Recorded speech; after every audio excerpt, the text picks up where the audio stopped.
Hey guys, welcome back to our channel. In this tech tutorial video, we're going to reveal to you how you can create a format rule for your projects on Jira. So let us dive right into it. Head over to your project on Jira, be it, for example, a Kanban project or a Scrum board. Let me go with that wedding planner project here for the sake of this tutorial. Now what you want to do is switch from the board view to the list view here at the top.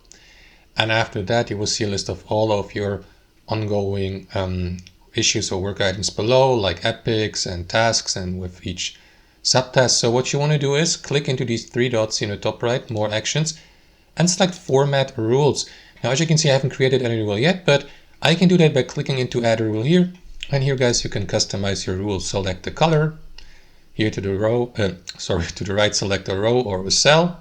And yeah, you can customize and create a rule here. Select a field, like let me apply that rule to, let's say, to the due date. After that, select an action like is or is not or is empty or is, let's stick to is. And after that, select a value like the exact date, today, tomorrow, yesterday, and so on and so forth. Let me go with next week.